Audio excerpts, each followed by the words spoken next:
അസ്സലാമു അലൈക്കും വറഹ്മത്തുള്ളാഹി വബറകാതുഹു.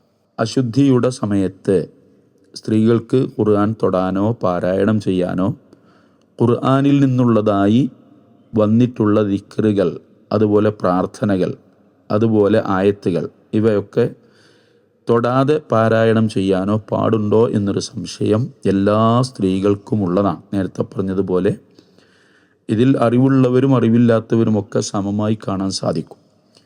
ഇവിടെ നമ്മൾ മനസ്സിലാക്കേണ്ട ഒരു കാര്യം, ഒരു സത്യവിശ്വാസിയെ സംബന്ധിച്ചിടത്തോളം അയാൾ ഏത് സമയവും നബി സല്ലല്ലാഹു അലൈഹി വസല്ലമയെ പറ്റി പറഞ്ഞതുപോലെ യദ്കുറുല്ലാഹ അലാ കുല്ലി അഹ്യാനിൻ, എല്ലാ സമയത്തും നബി സല്ലല്ലാഹു അലൈഹി വസല്ലമ അള്ളാഹുവിനെ ഓർക്കുന്നവരായിരുന്നു. ഇത് ഒരു ഹദീസാണ്, പ്രവാചക തിരുമേനിയെ സംബന്ധിച്ചിട്ടുള്ള ഒരു കാര്യമാണിത്. രണ്ടാമത്തേത്, അശുദ്ധിയുള്ള സ്ത്രീകൾക്ക് നിരോധിക്കപ്പെട്ട കാര്യങ്ങൾ വ്യക്തമായും ഖുർആനിൽ നിന്നും നബി സല്ലല്ലാഹു അലൈഹി വസല്ലമയുടെ സുന്നത്തിൽ നിന്നും കൃത്യമായി വന്നിട്ടുള്ളതാണ്. അതിൽ വിശദമായി പറയേണ്ടതില്ല.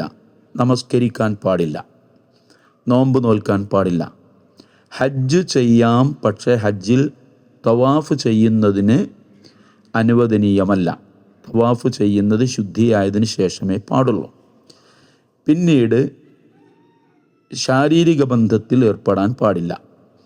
ഇതൊക്കെയാണ് അശുദ്ധിയുള്ള ഒരു സ്ത്രീയെ സംബന്ധിച്ചിടത്തോളം ഹറാമായി വരുന്ന കാര്യം. ഇതിൽ നിസ്കരിക്കാൻ പാടില്ല എന്നുള്ളതും, നോമ്പ് നോൽക്കാൻ പാടില്ല എന്നുള്ളതും, തവാഫ് ചെയ്യാൻ പാടില്ല എന്നുള്ളതും, ശാരീരിക ബന്ധത്തിൽ ഏർപ്പെടാൻ പാടില്ല എന്നുള്ളതും ഒക്കെ അറിയാം. എന്നാൽ ഇതൊക്കെ അറിഞ്ഞാലും പിന്നീടുള്ള ചോദ്യം ഖുർആൻ പാരായണം ചെയ്യാൻ പാടുണ്ടോ, ഖുർആൻ സ്പർശിക്കാൻ പാടുണ്ടോ എന്നതാണ്.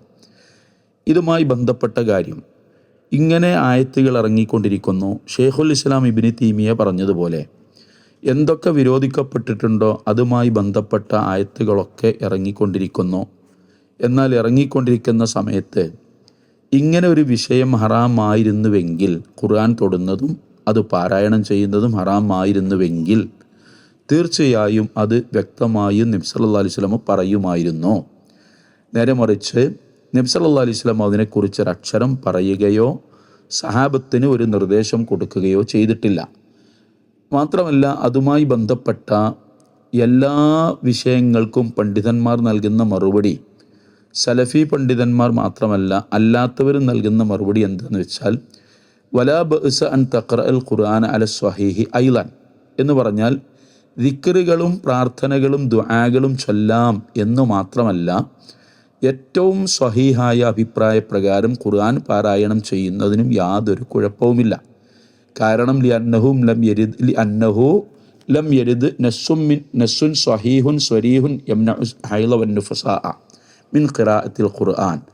അതിന് കാരണം പ്രസവിച്ച് കിടക്കുന്ന സ്ത്രീകളും അതുപോലെ അശുദ്ധിയുള്ള മെൻസസ് ഉള്ള സ്ത്രീകളും ഖുർആൻ പാരായണം ചെയ്യാൻ പാടില്ല എന്ന് തടയുന്ന ഒരു ഹദീസും ഈ വിഷയത്തിൽ വ്യക്തമായി സ്വഹീഹായി വരികയോ റിപ്പോർട്ട് ചെയ്യപ്പെടുകയോ ചെയ്തിട്ടില്ല എന്നതാണ്. എന്നാൽ ഇവിടെ ഒരു റിപ്പോർട്ട് ഇങ്ങനെ പറയുന്നത് കാണാം ഇബ്നു ഉമറിൽ നിന്ന്, ലാ തഖ്റഉൽ ഹൈള വലൽ ജുനുബ ശൈഅൻ മിനൽ ഖുർആൻ എന്ന ഒരു റിപ്പോർട്ട് കാണാം. എന്നാൽ ഉടനെ തന്നെ ഈ റിപ്പോർട്ട് വന്നതിന് ശേഷം പറയുന്നത് ഫഇന്നഹു ലഈഫുൻ, അത് ദുർബലമാണ്. കാരണം ലിഅന്നൽ ഹദീസ മിൻ റിവായത്തി ഇസ്മാഈൽ ബിൻ ഇയാഷ് എന്ന വ്യക്തിയിൽ നിന്നാണ് ഇത് റിപ്പോർട്ട് റിവായത്ത് ചെയ്യപ്പെട്ടിട്ടുള്ളത്.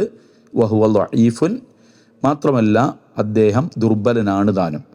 അതുകൊണ്ടാണ് സൂക്ഷ്മതയുള്ള അഭിപ്രായം എന്നുള്ള നിലക്ക് ചില പണ്ഡിതന്മാർ ഇങ്ങനെയും പറയുന്നുണ്ട്, ഖുർആൻ പാരായണം ചെയ്യാം, ദിക്റുകൾ ചൊല്ലാം, ഇതൊക്കെ ആവാം, തൊടാതിരിക്കുന്നത് നല്ലതാണ് എന്നൊരഭിപ്രായം. എന്നാൽ അതിനുപോലും സ്വഹീഹായ ഹദീസിൽ യാതൊരു തെളിവും വന്നിട്ടില്ല എന്നതാണ്. പിന്നെ നിങ്ങൾ ആലോചിച്ച് നോക്കൂ, ഇപ്പോൾ ഒരു സത്യവിശ്വാസി ഒരു ദിവസം ഖുർആൻ പാരായണം ചെയ്യണം, അയാൾ സാധാരണഗതിയിൽ ഉറങ്ങുന്നതിന് മുമ്പ് ദിക്റുകൾ ചെല്ലണം, അതുപോലെ തന്നെ പല സമയങ്ങളിലും പല സന്ദർഭങ്ങളിലുമായി ദിക്റുകൾ ചൊല്ലേണ്ടതുണ്ട്. വസ്ത്രം മാറുന്ന സമയത്ത്, മലമൂത്ര വിസർജനത്തിന് ഉള്ളിലേക്ക് കയറുന്നതിന് പുറത്തേക്ക് ഇറങ്ങുന്ന ഇത് സമയത്തൊക്കെ അള്ളാഹുവിനെക്കുറിച്ച് അള്ളാഹിൻ്റെ പേര് പറയണം, ദിക്റുകൾ ചെല്ലണം, പ്രാർത്ഥനകൾ ചെല്ലണം. ഇതൊക്കെ ഉണ്ട് പല അങ്ങാടിയിലേക്ക് എത്തുമ്പോൾ, ഭക്ഷണം കഴിക്കുന്ന സമയത്ത്, ഇങ്ങനെ ഒരുപാട് ദിക്റുകളും പ്രാർത്ഥനകളുമുണ്ട്. ഇവയൊന്നും നിരോധിക്കപ്പെട്ടത് ഹദീസുകളിൽ കാണുകയില്ല. എന്നാൽ ഖുർആൻ പാരായണം ചെയ്യുന്ന വിഷയത്തിൽ മാത്രം. ഇപ്പോൾ ഇമാം ഷാഫി റഹ്മത്തുള്ളാഹി അലൈഹിയുടെ മദ്ഹബിൻ്റെ അദ്ദേഹത്തിൻ്റെ പേരിൽ ഉണ്ടായ മദ്ഹബ് ഷാഫി മദ്ഹബിൻ്റെ അടിസ്ഥാനം ഖുർആൻ പാരായണം ചെയ്യാം, പക്ഷേ തൊടാൻ പാടില്ല എന്നാണ്. കണ്ണുകൊണ്ട് നോക്കി പാരായണം ചെയ്യാം. മിക്ക മദ്ഹബുകളിലും ഉള്ളത് ഇതാണ്. എന്ന് പറഞ്ഞാൽ ഖുർആൻ പാരായണം ചെയ്യാം, തൊടുന്നതിനെ സംബന്ധിച്ചുള്ള ചില വസ്വാസുകളേ ഉള്ളൂ ഈ വിഷയത്തിൽ. എന്നാൽ സമ്പൂർണ്ണമായി ഖുർആൻ പാരായണം ചെയ്യുന്നത് വിലക്കിക്കൊണ്ടുള്ള ഒരു റിപ്പോർട്ടും ഖുർആനിൻ്റെ അടിസ്ഥാനത്തിലോ നബി സല്ലല്ലാഹു അലൈഹി വസല്ലമയുടെ സുന്നത്തിൻ്റെ അടിസ്ഥാനത്തിലോ കാണാൻ സാധ്യമല്ല. അതിനാൽ തന്നെ ഇവിടെ അല്പം ചില ആളുകളെങ്കിലും അത് തൊട്ടുകൂടാ എന്ന് പറയുന്നത് ഇവരെ സംബന്ധിച്ചാണ്. ആരെ സംബന്ധിച്ച്? ജനാബത്തുള്ള ആളുകളെ സംബന്ധിച്ച്. അതിന് കാരണം പറയുന്നത് ജനാബത്ത് കുളിച്ച് പെട്ടെന്ന് മാറ്റിയെടുക്കാവുന്നതാണല്ലോ. അതേസമയം നിഫാസും ഹൈലും ഇവ അവനവൻ വിചാരിക്കുന്നത് പോലെയല്ലല്ലോ, അള്ളാഹുവിൻ്റെ തീരുമാനം പോലെയല്ലേ എന്നാണ് അതിന് ന്യായമായി പറയുന്നത്.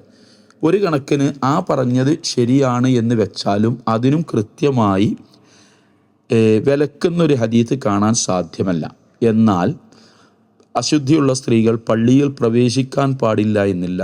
ആവശ്യത്തിന് പള്ളിയിൽ പ്രവേശിച്ച് പുറത്തിറങ്ങണം. അവിടെ താമസിക്കാനോ അവിടെ ഇരിക്കാനോ പാടില്ലാത്തതാണ്. അത് നബി സല്ലല്ലാഹു അലൈഹി വസല്ലമയിൽ നിന്ന് സ്ഥിരപ്പെട്ട് വന്ന ഹദീസിലുള്ളതുമാണ്. എന്നാൽ അല്പസമയം ഈ അശുദ്ധിയുള്ള പുരുഷന്മാരും ഇതുപോലെ പള്ളിയിൽ കിടക്കുന്നതോ എന്തെങ്കിലും സാധനങ്ങൾ ഉണ്ടെങ്കിൽ അത് എടുത്തു പോരുന്നതിനോ പള്ളി മുറിച്ച് കിടക്കുന്നതിനോ വിരോധിക്കപ്പെട്ടിട്ടില്ല, സ്ത്രീകളെപ്പോലെ തന്നെ. എന്നാൽ അവിടെ താമസിക്കുന്നത് വിലക്കപ്പെട്ടതാണ് എന്നതിൽ പണ്ഡിതന്മാർക്കിടയിൽ അഭിപ്രായ വ്യത്യാസമില്ലാത്ത കാര്യമാണ്. അതിനാൽ നമ്മളെല്ലാവരും മനസ്സിലാക്കുക, ധാരാളമായി ഖുർആൻ പാരായണം ചെയ്യുക, ദിക്റുകളും ദുആകളും അധികരിപ്പിക്കുക. അതിൻ്റെ സമയമാണിപ്പോൾ. ഈ ഒരു കാരണം പറഞ്ഞ് അതിൽ നിന്ന് വിട്ടു നിൽക്കുന്നവർ സൂക്ഷിക്കണം. അള്ളാഹുവോ അവൻ്റെ റസൂലുള്ളയോ പഠിപ്പിക്കാത്തൊരു നിയമം നമ്മൾക്ക് വേണ്ടിയോ മറ്റുള്ളവർക്ക് വേണ്ടിയോ പറയാനോ പഠിപ്പിക്കാനോ പാടില്ലാത്തതാണ്. നമ്മൾ ഈ വിഷയങ്ങൾ തുടങ്ങുന്നതിൻ്റെ ആമുഖമായി പറഞ്ഞ കാര്യം ഒന്നുകൂടി ആവർത്തിക്കുകയാണ്.